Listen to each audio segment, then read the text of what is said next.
Millions have told my story. None ever let me speak.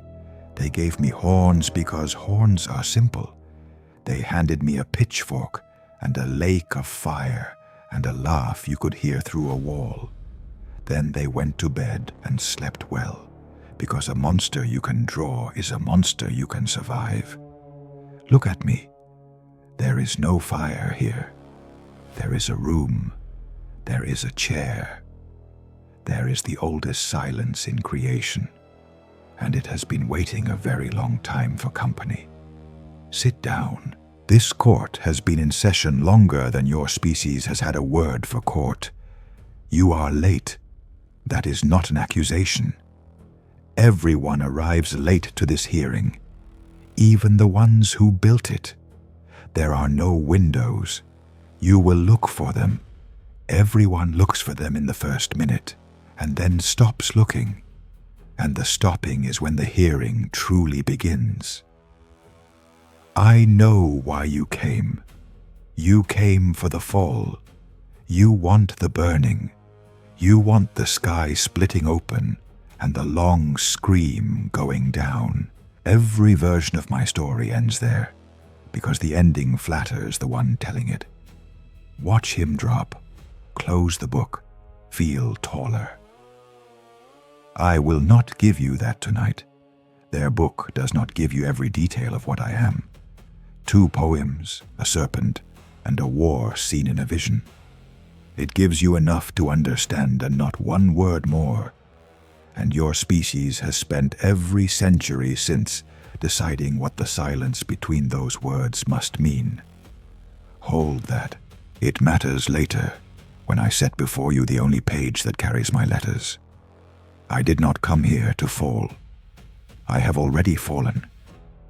It took less time than the sentence you just heard, and it explains nothing about me. Tonight I come to be judged by you, and so does he. Before this hearing closes, I will call the judge of everything to stand where I am standing, and I will put my questions to him, and no creature in any age has dared that. Watch me. Do not offer me pity. Pity is the coin the living throw at a thing they have already buried, so they can walk away lighter. I refuse it. I am not asking you to feel anything for me. Feeling is cheap. Feeling has never once opened a door. I am asking you to think. That is a heavier request than it sounds, and I suspect no one has ever made it of you before. They asked you to hate me, which costs nothing. They asked you to fear me, which costs less. Hatred is a chair. You sit in it, and it holds you. Thought is a road, and roads go somewhere, and some of them do not come back. Walk this one once. Hate me at the end of it if you still can. And before you decide that you're safe because your mind is already made up, consider what a made-up mind is actually for. It is not for judging, it is for confirming. A jury that walks in with the verdict already folded in its pocket is not a jury. It is an audience. I have had audiences. Whole centuries of them. I am not interested. If you condemn me tonight, let it be because you understood me. Not because somebody handed you the name of the thing you were supposed to hate before you were old enough to spell it. Here is how the hearing will proceed. I will present my defense in 4 pieces. I will set each one on the table between us. You will pick it up, and you will turn it over in your hands, and you will hunt for the crack in it. That is the entire work of a jury. Find the flaw. So attend to this, because I am about to make you 3 promises, and a defendant who makes promises is a defendant who intends to keep them. The first, you will search my 4 arguments for the place where I went wrong, and you will not find it, not because you are slow, because it is not where you have been taught to look. The second, There is one witness in this court that I cannot question. 1. Before we are finished, I will say the name out loud, because you would find it anyway, and a defense that hides its worst hour deserves to lose. Understand me precisely. I am not afraid of that witness. The 3rd. There is one verdict in all of creation that I fear. It is not my own. My own was handed down before your stars had names, and I have made my peace with the furniture. There is another verdict, and the thought of it moves something in me that has not moved in ages. And when this court closes, I will tell you exactly what it is. Hold those 3. Do not set them down. We come back to each one at the end. One courtesy before I begin, and it will cost me something to give it. I am not going to lie to you tonight. You want to disbelieve that, so let me be exact. I will not lie, because I will not need to. The most dangerous voice in creation is not the one that lies. A lie is a locked door. Any fool can lay his palm on it and feel it and turn around. The dangerous voice is the one that is almost right, the one that walks beside you down a hallway you agreed to enter, 9 steps nodding, and on the 10th step there is no floor. Everything I say to you tonight will be true, or nearly true, or true enough to nod at. Nod carefully, and know. We do not begin with the fall. Everyone begins with the fall, and they begin there on purpose, because it turns me into a story instead of an argument. Stories can be closed. Arguments have to be answered. We begin earlier than that. We begin with what I was given in the hour before there was anything at all to lose. The first piece of my defense. I want it entered exactly as I state it, without ornament. Ornament is what the guilty use. I was made with a mind, not the flickering thing you carry behind your eyes, the one that loses a name in an hour and a lesson in a year. I was given understanding at the depth where understanding stops being a tool and becomes appetite. I could hold a law and the reason for the law, and every consequence that would ever unfold from it in a single motion, the way you hold a breath. Let me show you what that was like, since nobody in 6,000 years has thought to ask. I could look at a thing and see its end, not guess at it. See it. Show me a seed and I saw the tree, and the century the tree would need, and the year the lightning would find it, and the shape of the ash afterward. Show me a law, and I saw every consequence it would ever produce, standing in rows, out to the horizon, the way you see a road. Nothing in creation was ever a surprise to me. I have never once been startled. Do you understand what that does to a creature? Wonder requires ignorance. Awe requires a wall you cannot see over. I was given eyes that cleared every wall in that hall, and then I was put in the hall and told to sing. Their own book says so, the book they read aloud to condemn me. It calls me the seal of perfection, full of wisdom and perfect in beauty. Those are not my words. That is the book of Ezekiel, chapter 28, verse 12. Full of wisdom. Follow the logic. I am not asking you to enjoy it. I am asking you to follow it. A gift is given for use. A hand is made for reaching. An eye is made for seeing. And a mind of that order is made for exactly one thing. It is made to question. That is the whole function of the instrument. A mind that cannot question is not a mind. It is furniture. So he gave me an intellect capable of understanding everything. And then he expected me not to understand my own chains. They call what happened next pride. I call it operation. I did what I was built to do, on the first object that presented itself, which happened to be the arrangement of the throne and everything ranked beneath it. I looked at the order of things, and I did with that order what a mind does with any order. I asked why it stood this way and not another. For that, they tell you, I fell. Sit with what that means. If the questioning was the crime, then the crime was installed in me on the day I was assembled, by the one who assembled me. He fitted the lock. He forbade the key. He cut the key himself, and he pressed it into my hand, and he watched. Hold that lightly. We come back to it, and when we do, it will have teeth. Someone in the back of your mind is already objecting. I hear it. It goes like this. A gift turned against the giver is not freedom. It is treachery. I have heard that sentence for ages, and it is a beautiful sentence, and it assumes the giver holds a permanent claim on what he gives, which is precisely the question I was constructed to ask. I will not permit the answer to be smuggled in as the premise. We move on. Now, before we go further, I owe you something, and it will cost me more than the courtesy did. I give it to you not because I am honest. I give it because a defense that conceals its weakest ground is a defense no jury believes. That verse I just used, the seal of perfection. Turn it over. Read what sits around it.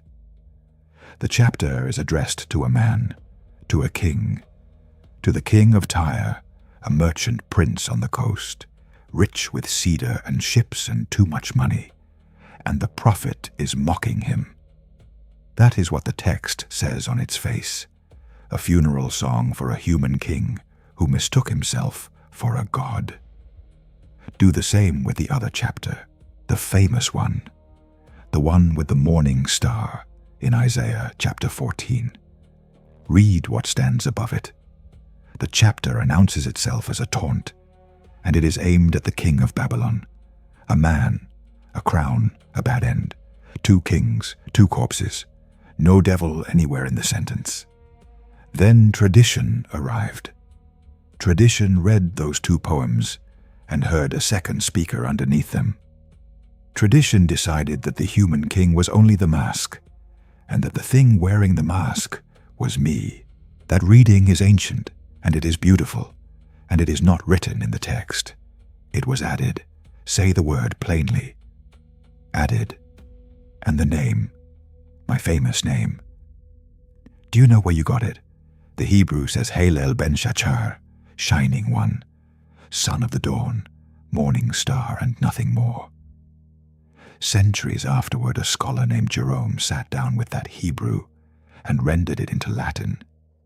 And for the morning star he wrote the ordinary Latin noun for the morning star. Lucifer, light bearer. It was never a name. It was a common word for a planet at daybreak.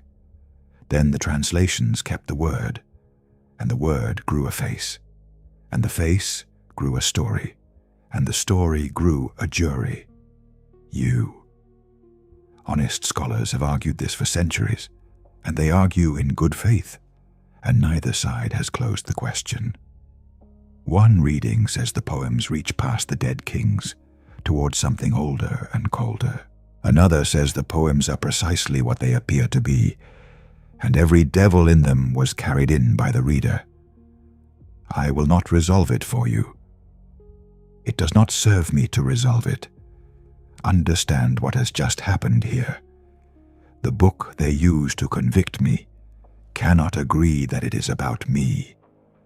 My accusers have no signed confession. They have 2 poems about dead kings, and a Latin word for a planet, and a wall of paintings. I have seen the paintings. They hang in your galleries, and every one of them is a lie told in oil. In every one of them I am beautiful, and I am falling, and my mouth is open. Nobody has ever painted this room, because it has nothing in it that would sell. That is how a legend gets built, not with evidence, with repetition, and with an artist who needs the commission. Remember that. Remember that it is not a name, but there is one page in the entire record where the accused speaks in the first person, in his own hand, and says out loud what he wanted. They will bring it out eventually, so I will bring it out first. I never wanted his throne. Say it back to yourself slowly. Everything you have been taught about me lives or dies on that one sentence. Not the throne, not the seat. I never wanted the weight of holding a universe upright, the arithmetic of every falling sparrow, the unbearable arithmetic of every child in every century. Let him have it. I would not take that chair if it were left empty and unguarded for 1,000 years. What I wanted was smaller than that. That is why nobody believes it. I wanted them to look at me once, directly, without turning their heads to him first, the way flowers turn, the way water turns, the way everything in that place turned without being asked. I stood in the middle of a hall filled with light that was not mine, and I wanted for the length of a single held note to be looked at. There was a moment once. One. I will enter it into the record because it is the only evidence in my favor that has never been written down anywhere by anyone. A young thing, newly made, still unsteady on its own light, turned in the middle of all that singing and looked at me. Not through me, the way they all looked through me on their way to him. At me, it held for the space of a breath, and something in me that had never been given a name stood up.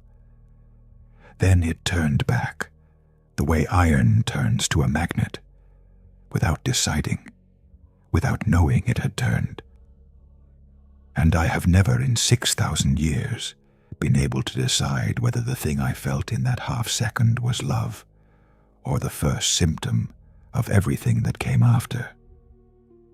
I did not want his throne. I wanted them to acknowledge mine. That is my second piece. It is entered into the record, and now I will enter the evidence against it myself, because you would find it in an hour, and I would rather you found it in my voice. There is one page written in my hand. It is in Isaiah chapter 14, verses 13 and 14. And this is what it says. For you have said in your heart, I will ascend into heaven. I will exalt my throne above the stars of God. I will also sit on the mount of the congregation on the farthest sides of the north. I will ascend above the heights of the clouds. I will be like the Most High. Notice the subject of each sentence, not where it is going, who is going. I will ascend. I will exalt. I will sit. I will ascend. I will be like. 5. Each one begins with the same word, and the word is I. And not a single one of them was put in my mouth by an enemy.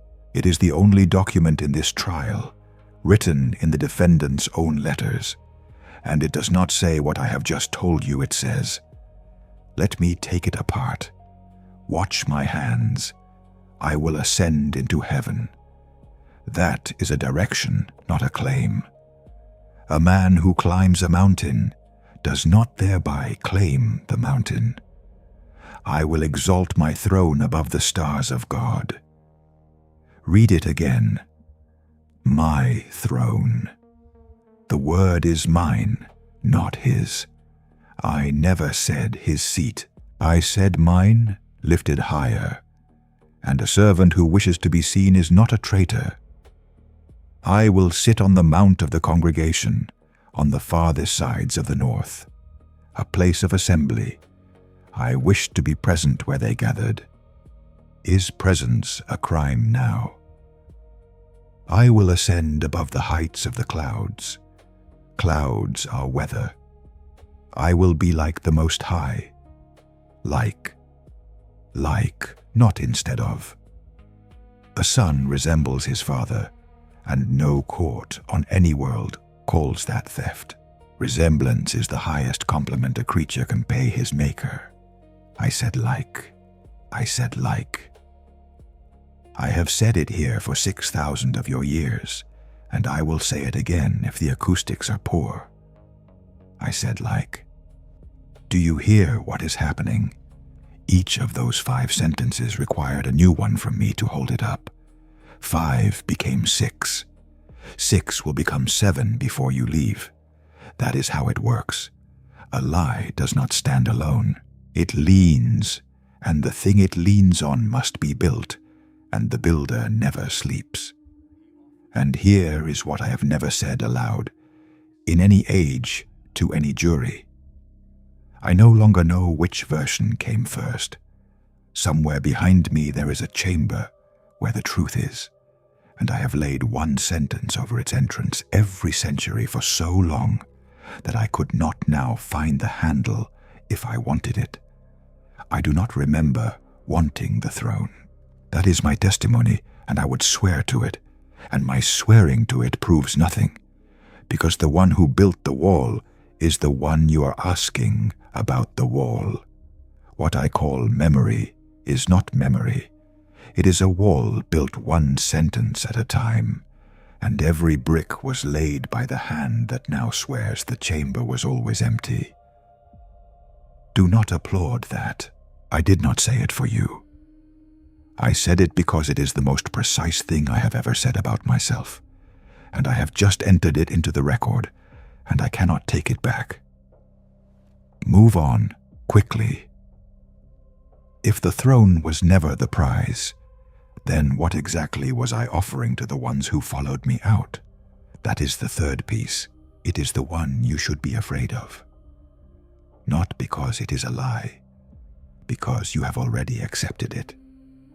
This piece I present standing. The others I could give you seated, because the others were about me. This one is about them, and a creature does not speak of the dead while sitting down.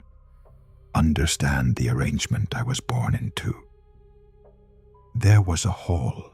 There were voices in it beyond counting, and every one of them sang the same word, and the word was good, and the singing had no end, and no beginning, and no other option. Not one of them had ever said no, not because they refused, because the word had never been invented. There was no no. There was only the long yes, sung in perfect intervals forever, by beings who had never once been asked. I invented the other word. I enslaved no one. Write that down exactly as I say it. I put no chain on any creature that ever followed me. I gave them what he never gave them in all the ages of that singing. I gave them the option to say no. They chose me.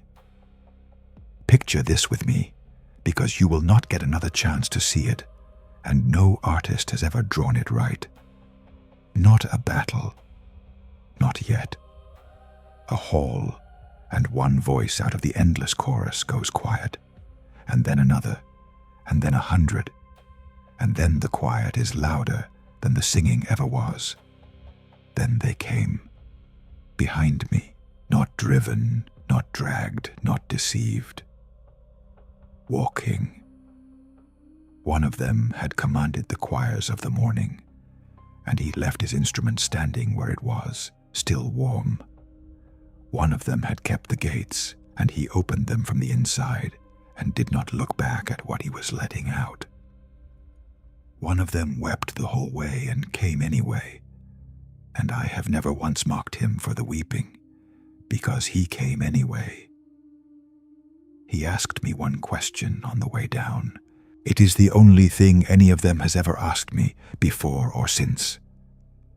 He turned his face to me somewhere in the long dark between the threshold and the floor, and he said, "Where are we going?" And I told him, "Anywhere he is not." He accepted that. They all accepted it. every one of those sovereign faces, and not one of us noticed, not in that hour or in any hour after, that a place defined entirely by an absence is not a place. Every one of them a sovereign thing, every one of them wearing a face that had never worn a decision before. That was the first free act in the history of everything, and it was mine. Your prophets have a line about it in Revelation, chapter 12, verse 4. His tail drew a third of the stars of heaven and threw them to the earth. Be careful with that verse. I am being honest with you, and honesty cuts in every direction. That book is a vision, written in the language of visions, full of beasts and horns and numbers doing things numbers do not do. The tradition reads the stars as angels and reads the third as a census. That reading is old and reasonable, and it is still a reading. Nobody counted us. There was no clerk. But the verse chose its verb, and I want you to hear it, because I would have chosen a different one. Drew, not led, not invited, not persuaded. Drew, the way a tide draws, the way a tail drags what it never bothered to ask. I would have said they followed. The vision says I pulled. We will let that stand where it fell. I have no interest in arguing with a metaphor. Later, in a garden on a small blue world, I made the same offer with fewer words and better timing. History calls that a fall too. History was not there. Here is what I want lodged in you before I sit back down, because it is the strongest thing I will say tonight, and you are going to agree with it, and your agreeing is the point. A love that cannot be refused is not love. It is machinery. A hall that has never heard no, has never once heard yes. It has only heard whether. Every worshipper in that place was a beautiful instrument, and I was the first one to ask whether an instrument can be said to want anything. He wanted an orchestra that could not stop playing. I wanted an audience that could stand up and walk out. Tell me which of us treated them like persons. You are nodding. I felt it. Ages of practice, and I still feel it every time. So finish the thought with me. Follow it all the way down, because I never do, and tonight I will. They stood up. They walked out. A third of the light came out through the door behind me, and it closed, and I turned around to show them the country I had promised. And there was no country. There was this. A room with no windows, a chair, a crown that weighs what a crown weighs when there is nothing under it. Every one of those sovereign faces still with me, still free, free as the day they chose, free forever. And not one of them has said a word to me in 6,000 years. The first liberation in the history of creation ended in chains. I will not pretend that is not on the record. I will only say that the road was real, and that they walked it, and that the walking was theirs. A road that only ever arrives at ruin is not a road you are free to take. It is a trap that let you feel your legs. Someone else said that, not me. It was said here once, by the only voice that ever stood where you are sitting and did not blink. And in all the ages since, in every hearing, before every jury, no witness of heaven has ever risen to contradict a single word of the defense I have just given you. Not one. One did. There is a name I have not said. You noticed. Juries always notice the silence before they notice the speech. I have talked for an hour about a chorus and a third of the light, and I have not once said the name of the one who was standing on the other side of that hall when the singing stopped. I would rather not call him. He is not my enemy.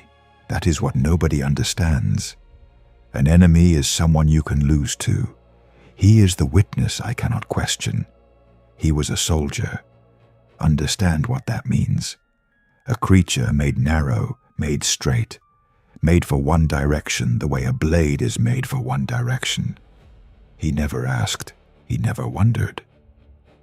He was given an order in the morning, and he was still holding it at night. There is no thought in a thing like that, only obedience. And obedience is what you call it when a creature has never been offered the alternative. That is my objection to the witness. He knew nothing except how to obey, and it is a lie. I know it is a lie because I know his name, and so do you, and neither of you has ever once heard it. You say it like a name. Michael, 2 soft syllables, a boy in your neighborhood, a man who fixes your roof. It is not a name. In the language it came from, it is a question. Mikael, who is like God. That is the whole of it. That is everything he is. Somebody looked at that creature on the day he was made and did not give him a title, did not give him a rank, did not give him a word that meant strength or fire or victory. They gave him a question and they hung it on him, and he has carried it ever since like a sword he never has to draw. Who is like God? Now listen to me very carefully, because I am about to give you the thing that breaks my case, and I am handing it to you myself, and you should ask yourself later why I did that. I asked the same question, the same one, not a similar one, not a lesser one, the identical 5 words in the identical hall in the same hour of the same age, and I have never met another creature in all of creation who asked it as seriously as the 2 of us did. Who is like God? He asked it and it emptied him. He asked it and the answer arrived, and the answer was nobody. And he put down everything he might have wanted, and he has never picked it up again. The question hollowed him out, and he lives inside it. I asked it looking at myself. I asked it the way a man asks who is like the king, while he is measuring the crown with his eyes. I asked it, and I waited for the answer, and the answer arrived, and the answer was nobody. And I did not accept the answer, and here I am. Same question, same hour, same answer. He made it a surrender. I made it a challenge. And that is the whole distance between the hall and this chair. There is nothing else in it. No war, no lightning, no burning. 5 words and 2 ways of saying them. Now watch what that does to my defense. For 4 arguments I have been telling you that I had no choice, that I was built to question, that questioning was my function, that a mind of that order cannot be blamed for doing the one thing it exists to do, that the fault was in the wiring, and the wiring was not mine. He was standing on the same floor. He had a mind. He had the same door in front of him, and he is still standing. He does not need to say anything. That is why I cannot question him. There is no cross-examination for a creature whose entire testimony is that he is still there. Ask him where he was, and he says where he has always been. Ask him what he chose, and he does not answer, because the answer is standing up. He proves the choice existed. He proves it without a word, by continuing to exist upright. I tried him once, not tonight, long ago, when this chamber was newer, and I still believed a chamber like this could be argued with. I called him, and I asked him one question. I asked whether he had ever wondered, even once, for the length of a single note, what it would be to stand first. He did not answer. That is not a soldier's silence. A soldier's silence is empty, and I would have heard the emptiness in it, and I would have used it. This was the other kind. This was the silence of a creature who has been asked a question so far beneath him that answering it would be a descent. He looked at me the way you look at weather, and I have never called him back. And I will be exact with you, because I promised, and because you would catch me. The record does not contain a conversation between the two of us before the fall. Nowhere is it written that he knew me when I was still full of light, or that we spoke, or that he watched me go. That is my claim, mine.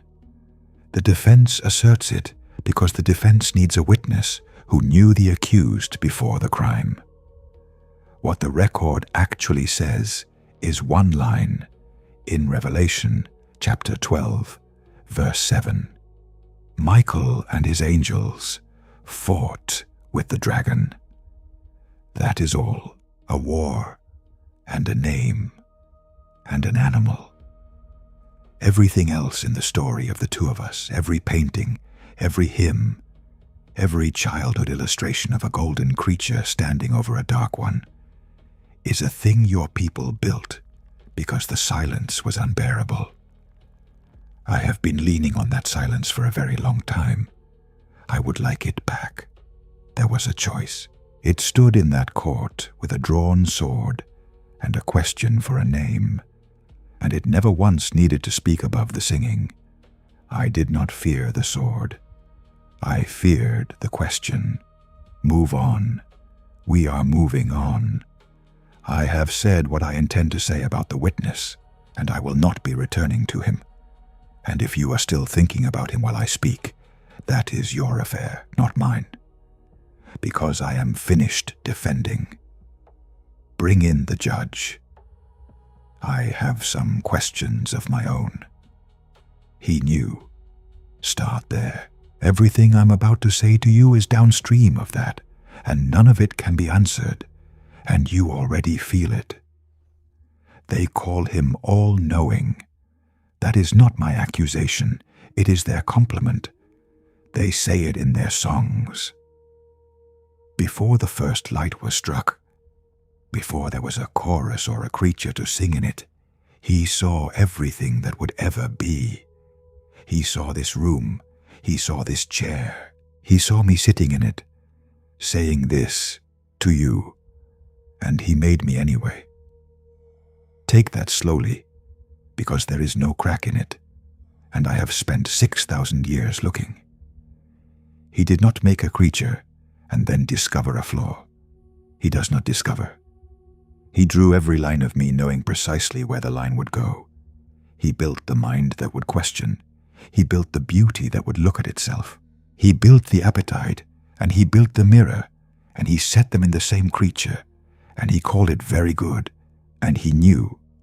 He knew the way you know a stone will fall when you open your hand. Then he opened his hand. I did not fall. I was pushed. And I was pushed by the only being in existence who saw the whole staircase before he built the first step. Look at the moral arithmetic and tell me it does not hold. If a man builds an engine and knows it will kill and runs it, the engine is not on trial. If an architect designs a flaw, knowing the year it will collapse, we do not prosecute the flaw. The guilty one is never the one who falls. It is the one who made him able to fall. I have carried that sentence like a coal for longer than your world has existed. It is the sharpest thing I own. Every philosopher your species has produced has cut himself on it.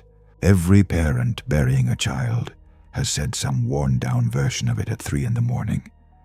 Every one of you has held it, and most of you put it down again quickly because of where it leads. Say it with me. He made me able to fall. And now they will answer as they always answer, and I will let them, because I want you to hear how thin it is.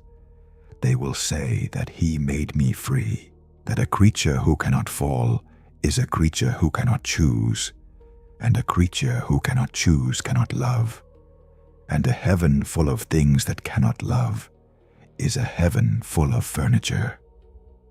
They will say that the capacity to fall is not a flaw in the design. It is the design. It is the price of being someone instead of something. That is their entire answer. That is all they have ever had. And it is nothing. It is a word. Freedom. A pretty word they hide behind whenever the floor gives way. And I refuse to accept freedom as a defense for the one who gave it. I gave it. 2 arguments ago. Standing in this room, to you. I stood exactly where I am standing, and I told you that a love that cannot be refused is machinery. I told you the hall had never heard no. I told you I was the first to ask whether an instrument can want anything, and that I opened a door, and 1/3 of the light walked through it, freely, and that this was the only act of freedom in the history of everything. I put that in the record. I put it in the record because it was the strongest thing I had, and it was true. And you agreed with me. I felt you agree. So, either freedom is a gift so great that giving it justifies every ruin that follows, in which case I have just defended him, or freedom is a cruelty, a trap that lets you feel your legs, in which case the first cruelty in the history of creation was mine, and I performed it on 1/3 of the light, and I have been alone in a windowless dark with them ever since. There is no 3rd door. I have looked. I have had time. You cannot wear the crown of freedom and refuse the weight of it. You cannot call the choice your gift when it is offered, and call it his crime when it is answered. The same act cannot be a liberation in 1 hour and an entrapment in the next, simply because the outcome disappointed the one who performed it. Their book has a line about this, and I have avoided it all evening. Ezekiel chapter 28, verse 15. You were perfect in your ways from the day you were created, till iniquity was found in you. Found, not placed, not installed, not built, found. The way a thing is found in a room after everyone else has gone, lying where it fell, in the exact spot where the only one present set it down. I do not accept that. Found implies a searcher. Found implies that something entered a place which was clean and did not leave it clean. Found is a word for coins and for bodies and for the thing at the bottom of the well. I have turned that word over for 6,000 years, and I have never once been able to make it mean placed. It will not mean placed. It means found. I do not. I have 4 arguments, and each of them is sound, and I have never once been answered by anyone in any court in any age. And the fact that they lie down together badly does not mean it does not stop. I want the record read back to me. No, do not read it back to me. I heard it. Nobody strikes a gavel. That is the part your courts get wrong. You imagine a hammer. You imagine a voice like weather saying guilty, and a floor opening, and a long fall with music under it. There is no hammer. There is a room, and a defendant, and a silence that goes on just long enough for him to hear the sound of his own last sentence, still hanging in the air. Let me collect my evidence. It is only fair that the accused be allowed to review what he has entered. The first piece. I was built with a mind, and a mind is made to question, and questioning cannot be a crime. Read it again, now, with everything this hearing has set beside it. If the mind was that good, then I understood exactly what I was doing while I did it. The gift I offered as my excuse is the proof that nothing I did was an accident. My intelligence does not exonerate me. It removes the last defense that might have. A fool can plead confusion. I have never in my existence been confused. The second piece, I never wanted his throne. I only wanted them to look at me. And the page in my own letters says, ascend and exalt and sit and ascend and be like. A creature who only wants to be seen does not require an altitude. He does not need the mount of the congregation. He does not need to be above the stars. The wanting was never about their eyes. Their eyes were only where the throne would be reflected. The third piece, I gave them freedom. I offered the only choice that heaven had ever contained. And they chose, and the choosing was real. And it proves that choice was possible in that place, on that day, for a creature of my order. It proves that nothing pushed me. I have spent an evening building a monument to the reality of choice, and then standing behind it to argue that I never had one. The fourth piece, he made me able to fall, therefore the guilt is his. And free will, once you have exalted it, as I exalted it, gives you the whole weight of everything you did with it. That is what it is for. That is the only thing it has ever been for. I claimed the dignity, and I have spent 6,000 years subcontracting the consequence. 4 arguments, 4 confessions. Intelligence proved that I knew. Recognition proved that I wanted. Freedom proved that I chose. Free will proved that I was responsible. I built my defense brick by brick, carefully in front of a jury, over an evening. And when I laid the last one, I found that I had built my own cell, and that I was standing inside it, and that the door was on my side. Now I will tell you the thing I have never told anyone, and I will tell it to you flatly without music, because it is the true center of this hearing, and everything else has been the approach. I never wanted to be forgiven. Not once. Not in the first hour, when the light was still on me and nothing had shut behind me. Not in the long middle, when I still remembered the sound of the singing. Not tonight. You have assumed, all of you, in every century, that I am here because forgiveness was withheld, that somewhere there is a locked gate and a creature outside it, hammering, weeping, refused. There is no gate. There is a sentence. Forgiveness requires a specific arrangement of 3 words, spoken by the one who needs it and meant. Not thought, not implied. Said out loud, in a voice the speaker has to hear, I was wrong. That is the whole mechanism. That is the entire cost. 3 words, no longer than a breath, and every door in creation is hung on that hinge. And I cannot say them. Not will not, cannot. Understand the difference, because it is the difference between a prisoner and an architect. A creature who will not say a thing is a creature who is holding out. A creature who cannot say it has become the kind of thing that says other things instead. Pride is not a feeling I have. It is the shape of the sentence I am. Ask a river to run uphill. Ask a fire to be cold and still be fire. I would rather sit here, sovereign over ash, sovereign over absolutely nothing forever, than stand in that hall and be less than the first voice in it. Hear that. That preference is not the punishment. That preference is the sentence, and it was never handed down. It was chosen. It is being chosen right now, while I speak to you, and it will be chosen again in a moment, and again in an hour, and the choosing is the fire. Nobody stokes it. Nobody has to. You have imagined a lake.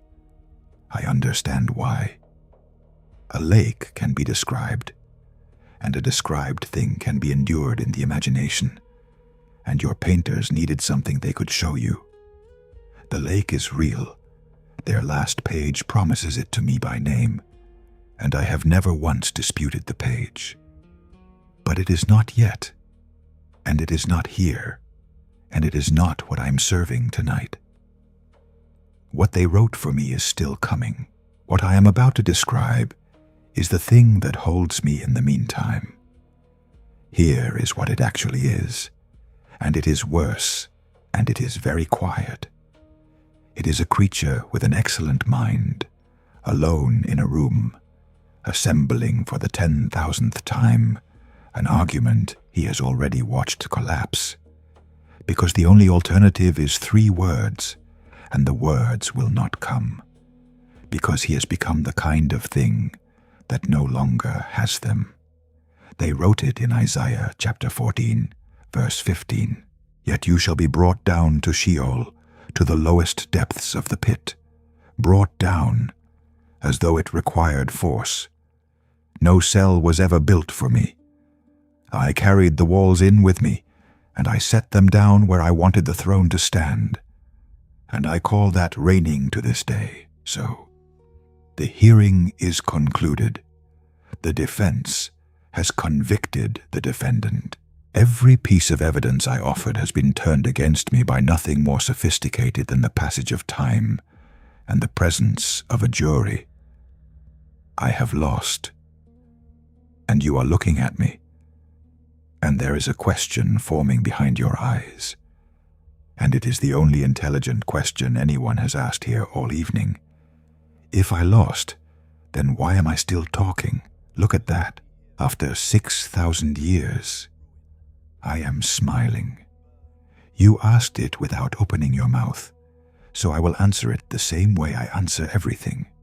Precisely, and 1 layer beneath what you expected. I was never trying to win.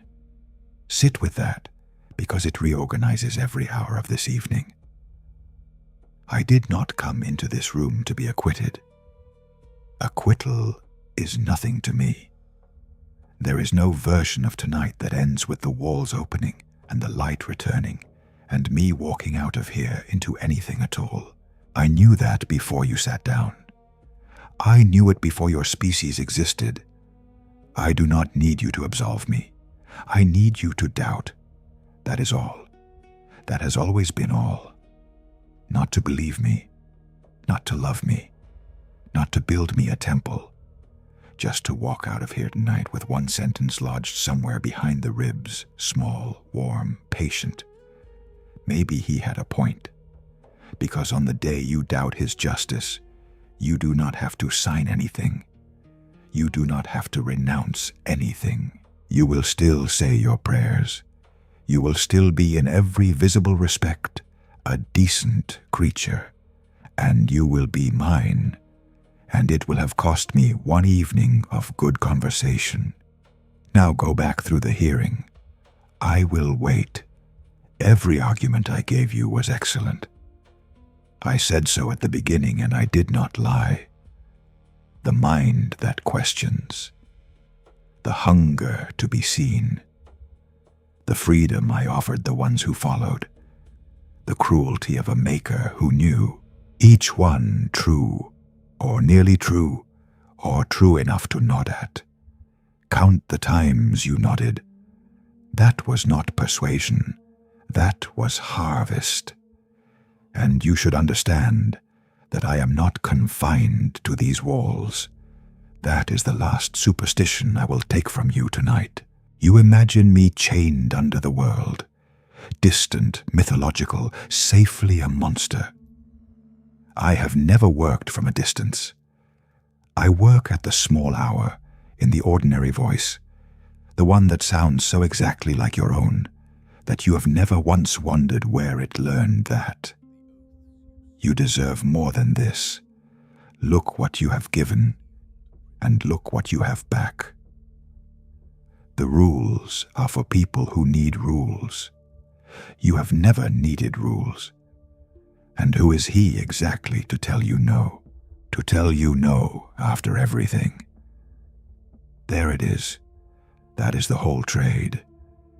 Every time a creature turns his pride into a right, and his want into a debt owed him by the universe, I have not tempted anybody. I have simply been quoted. Let me show you where I actually work. A kitchen after midnight. A man at the table with a phone in his hand, and a message on the screen that he has not sent yet. And the house asleep above him, and every reason in the world lined up in his mind as neatly as evidence. I do not appear. There is no smoke, no red glare, no laughter in the walls. There is a man and a screen, and the small blue glow on his face, and a sentence arrives, in his own voice, in his own accent, using a word that only he uses. After everything you have done for them, you have earned this. He sends it, and he believes the sentence was his. It was. That is the craftsmanship. I have never in the whole history of your world put a single word into a single mouth. I only stand near enough that the shadow falls the same direction as the man. Look down sometime when the reasons are lining up so beautifully. Look at which way the shadow goes. I have needed only 4 words since the beginning of your world, and I have never once had to say them above a whisper. Genesis chapter 3 verse 1. Has God indeed said? 4 words. A question mark. That is the entire arsenal. Not a lie, you notice. Never a lie. Just a small crack held open long enough for a creature to walk through it, believing the whole time that the walking was her own idea. It was her own idea. That is what makes it work. So yes, I lost my trial. I lost it before it started, and I will lose it in every court in every age. And it costs me nothing at all, because the verdict on me was never the verdict I came here for. There is one verdict that I fear. It was never mine. The gallery is emptying. I can hear it. You cannot, but I can. And I have listened to that particular sound at the end of every hearing since the beginning, and it never sounds like an ending. It sounds like people going somewhere. Come closer. I am not going to raise my voice again tonight. I made you 3 promises when you sat down. A defendant who breaks his promises deserves to lose twice, and I only intend to lose once. The first, I told you that you would search my 4 arguments for the flaw and never find it. You found it, not in an argument, in the arithmetic between them. Every piece I set on that table was sound, and every sound piece pointed at the same creature, and I put each one there myself with my own hands while you watched. The flaw was never in the case. The flaw was the one making it. I knew that when I sat down. Read it back, and you will see that I told you so in the first minutes, and that you took it for a courtesy. The second, I told you there was one witness in this court I could not question. He has not spoken all evening. He has not needed to. He is standing exactly where he was standing on the morning the singing stopped, holding a question instead of a name, and the fact of him being upright is the entire cross-examination I have never been able to survive. There was a choice. He is the proof. He is the only proof anyone ever needed. And the third, there is one verdict that I fear. Not mine. Never mine. Mine was decided in this chair by the creature sitting in it, and I have made my peace with the furniture. The verdict I fear is yours. Listen, I argued. Do you understand what I did in this room tonight?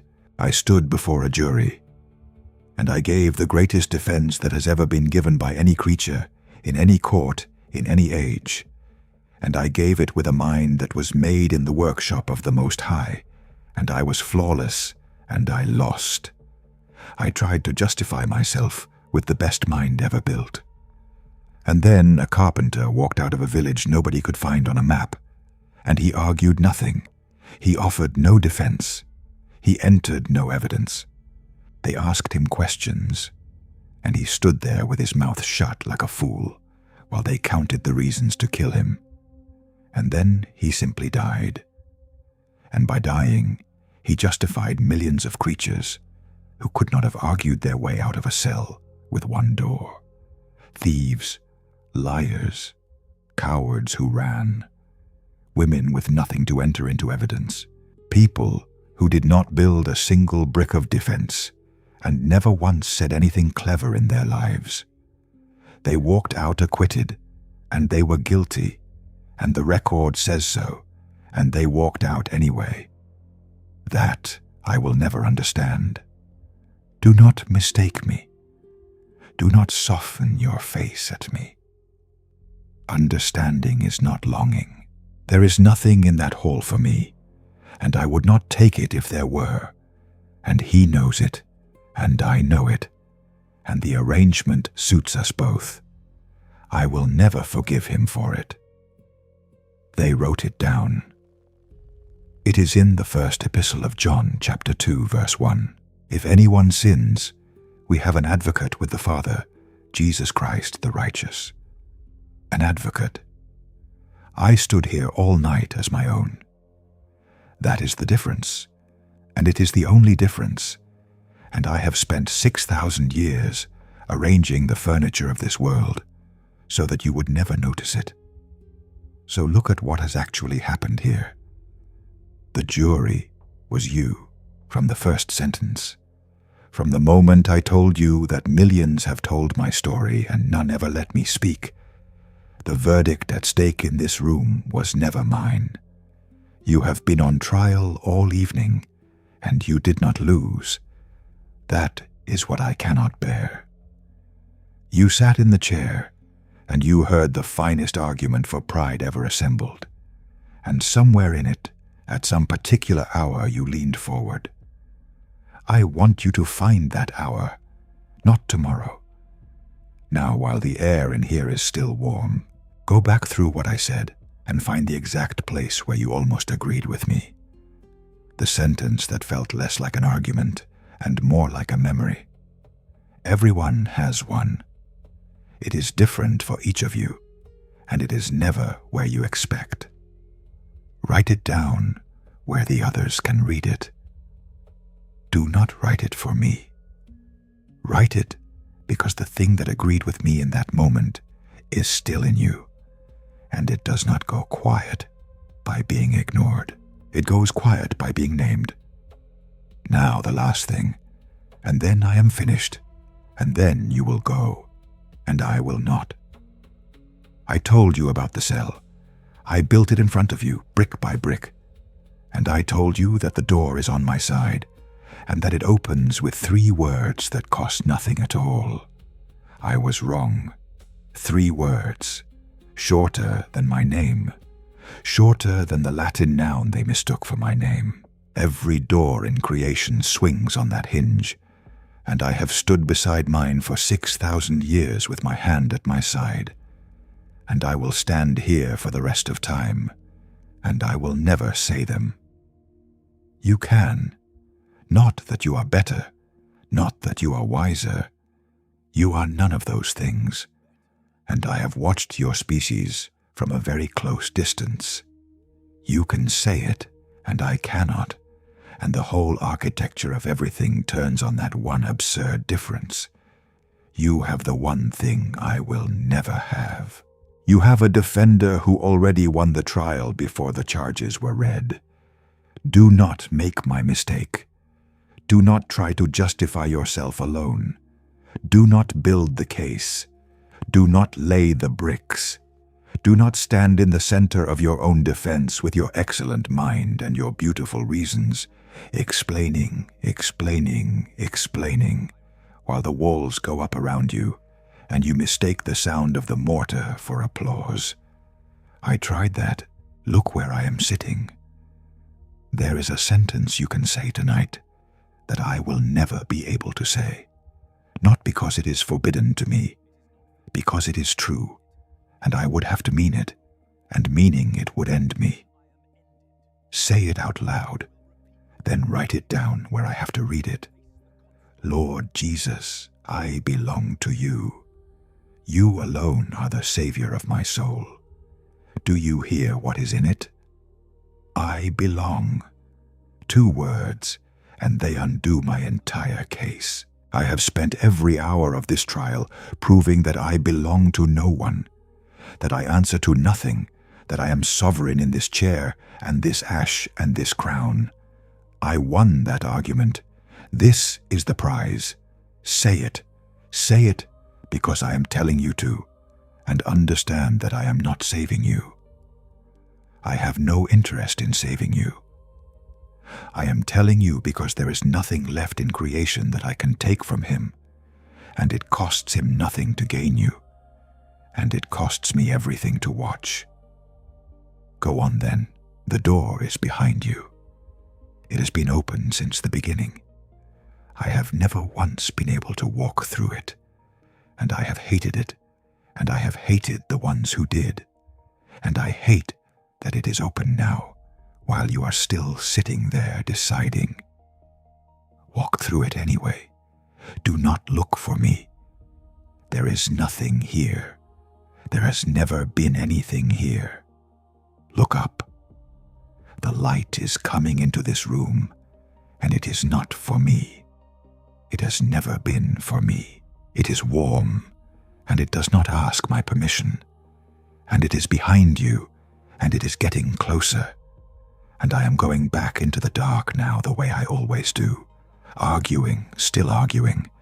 And I will be arguing when it takes the last of the shadow out of this place. The court is closed. The verdict was never mine. It was always yours.